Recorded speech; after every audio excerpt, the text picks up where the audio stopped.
군인들이 예수를 끌고 브라이도리온이라는 뜰 안으로 들어가서 온 군대를 모으고 예수에게 자색옷을 입히고 가시관을 엮어 씌우고 경례하여 이르되 유대인의 왕이여 평안할지어다 하고 갈대로 그의 머리를 치며 침을 뱉으며 꿇어 절하더라. 희롱을 다한 후 자색옷을 벗기고 도로 그의 옷을 입히고 십자가에 못 박으려고 끌고 나가니라. 마침 알렉산더와 루포의 아버지인 구레네 사람 시몬이 시골로부터 와서 지나가는데 그들이 그를 억지로 같이 가게 하여 예수의 십자가를 지우고 예수를 끌고 골고다라 하는 곳, 번역하면 해골의 곳에 이르러 모략을 탄 포도주를 주었으나 예수께서 받지 아니하시니라. 십자가에 못 박고 그 옷을 나눌세 누가 어느 것을 가질까 하여 제비를 뽑더라. 때가 제3시가 되어 십자가에 못 박으니라. 그 위에 있는 죄패에 유대인의 왕이라 썼고 강도 둘을 예수와 함께 십자가에 못 박으니 하나는 그의 우편에 하나는 좌편에 있더라.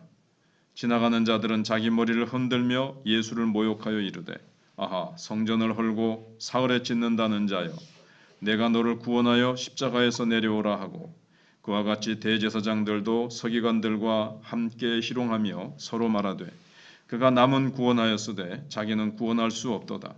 이스라엘 왕 그리스도가 지금 십자가에서 내려와 우리가 보고 믿게 할지어다 하며 함께 십자가에 못 박힌 자들도 예수를 욕하더라. 아멘. 예수님은 인간이 당할 수 있는 온갖 수치와 조롱을 당했지만 그 가운데서도 하나님은 그를 향한 모든 구약의 예언을 다 성취하셨습니다. 이것이 이제 주제고요. 역사는 정의와 진실편이라는 말이 있지요. 그러나 우리는 그것을 믿기가 어렵습니다. 물론 종국적으로는 그렇게 되지만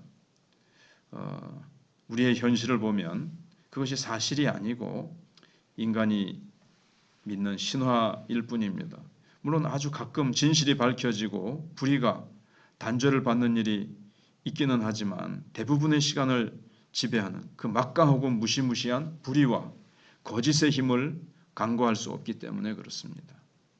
지금 세계 곳곳마다 벌어지고 있는 전쟁, 그리고 그 뒤에 있는 암투와 거짓과 이런 욕심, 그런 것들이 난무하고 있습니다. 하지만 진실과 정의가 결국에는 승리하리라고 우리는 믿습니다. 그것은 모든 것을 판단하시는 유일한 기준인 하나님께서 살아계시기 때문에 그렇습니다.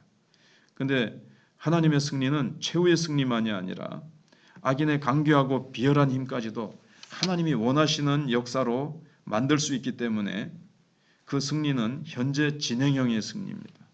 끝에 결국 승리하지만 중간에 악인이 득세하고 악인이 승리하는 것 같고 악인이 세운 계획이 잘 이루어지는 것 같지만 하나님은 그것도 사용하셔서 하나님의 계획과 하나님의 섭리와 경륜을 다 이루어 가시는데 악인도 사용하시고 악인의 그 꾀, 악인의 그 포악한 죄까지도 하나님은 다 하나님이 원하시는 역사로 만들어 가신다는 거죠.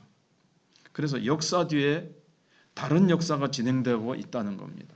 겉으로 보기에는 인간의 역사가 진행되는 것 같은데 그 뒤에는 하나님의 역사가 하나님의 보이지 않는 손이 움직여 가시고 역사를 만들어 가신다는 겁니다. 그래서 모든 심판은 최후의 심판이 아니고 모든 승리는 최후의 승리가 아닌 이유가 여기 있습니다. 최후에 가서야만 결판이 난다.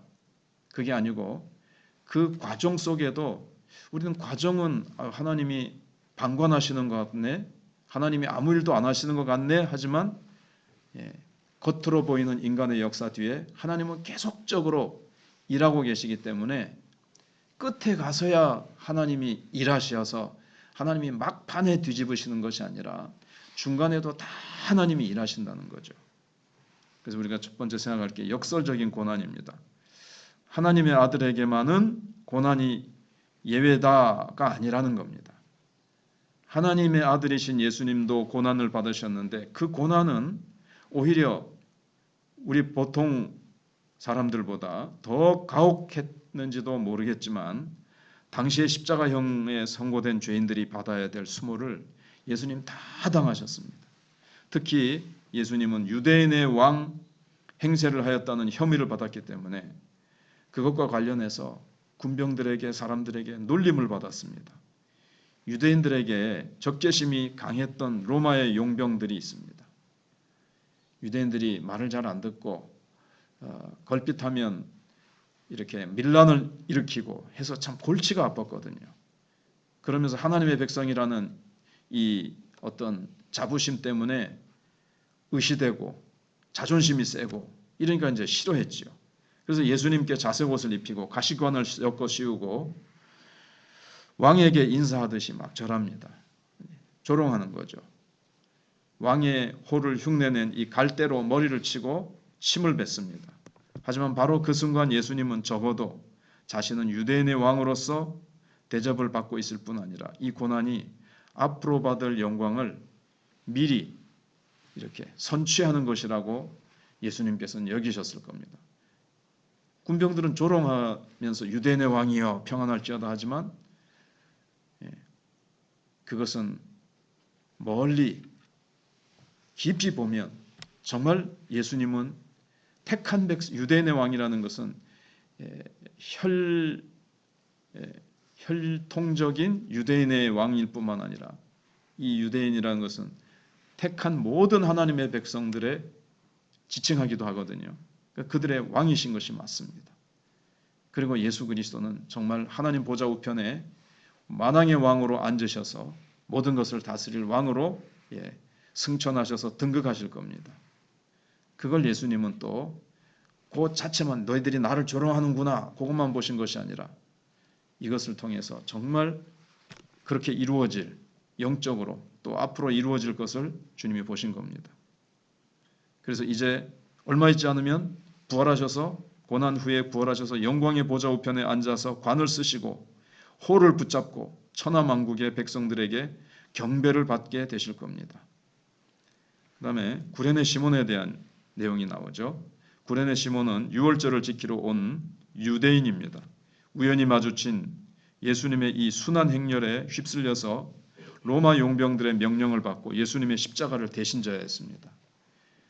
산상수훈에 보시면 오리를 가는 자에게 십리까지도 가며라는 말씀이 있잖아요. 그래서 로마가 유대인들을 식민지로 지배하고 있었기 때문에 아무든지 이렇게 부역을 시킬 수가 있었습니다.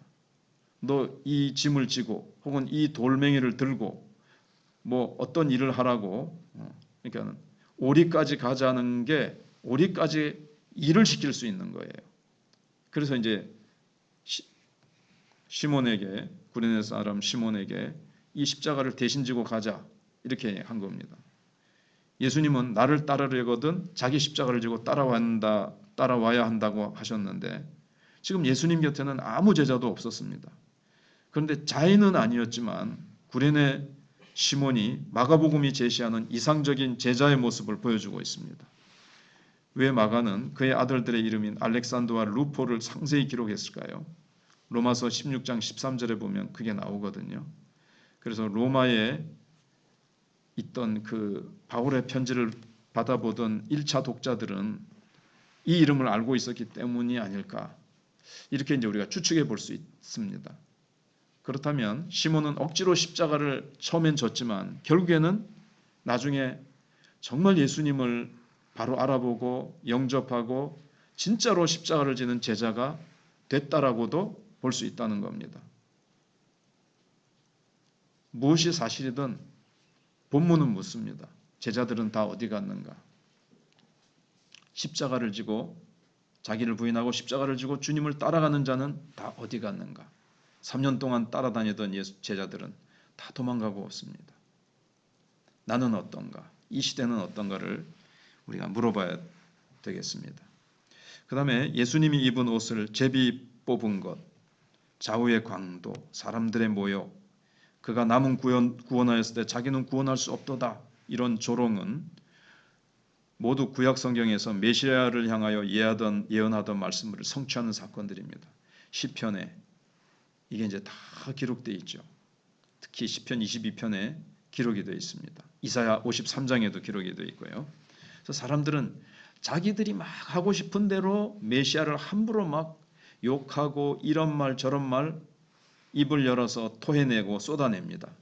그런데 그 말들이 하나도 남김없이 구약의 예수님을 향해서 이미 예언된 말씀들을 다 이루시는 거예요.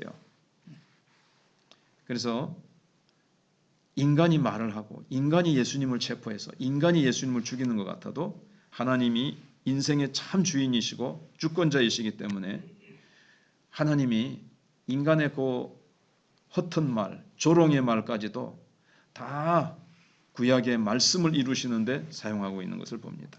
그래서 우리는 이 역설의 신비를 품을 수 있습니다.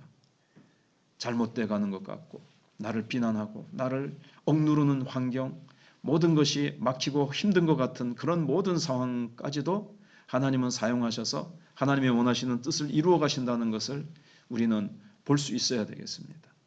그래서 신앙은 역설을 믿는 일입니다. 내 상식과 논리를 뛰어넘고 내가 가진 자원과 능력을 뛰어넘는 하나님의 역사를 기대할 수 있는 것.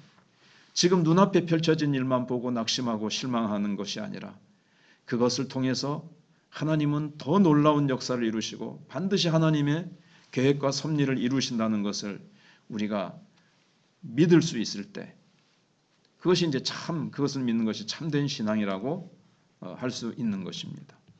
네, 기도하겠습니다. 하나님 감사합니다.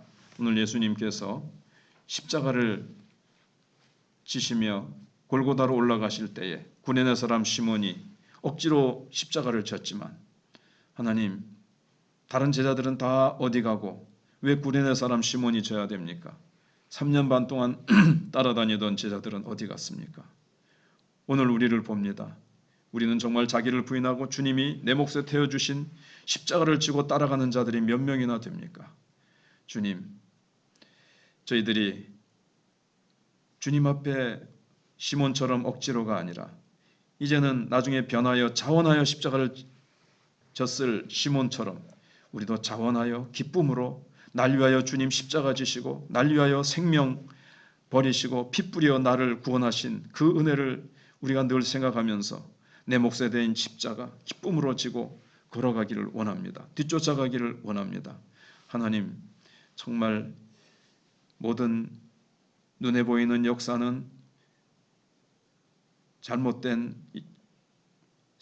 종교 지도자들의 뜻대로 되는 것 같고 사람의 조롱과 비난과 이 모든 것들이 참 하나님은 일하시지 않는 것 같고 악인이 득세하는 것 같이 보일지라도 그 역사 위에 또 다른 하나님의 역사가 움직이고 계시고 역사 뒤편에 하나님이 원하시는 대로 악인과 악인들의 모든 죄악까지도 하나님은 하나님이 원하시는 대로 사용하셔서 하나님의 일들을 이루시고야 만다는 것을 기억하고 하나님 지금 눈에 보이는 모순과 부조리도 모든 억울하고 우리를 힘들게 하는 사병으로 우겨싸는 모든 환경 뒤에도 하나님은 이 모든 것을 사용하셔 승리로 이끄신다는 것을 믿고 우리가 감사함으로 담대함으로 전진하는 저희들이 되게 해주시옵소서.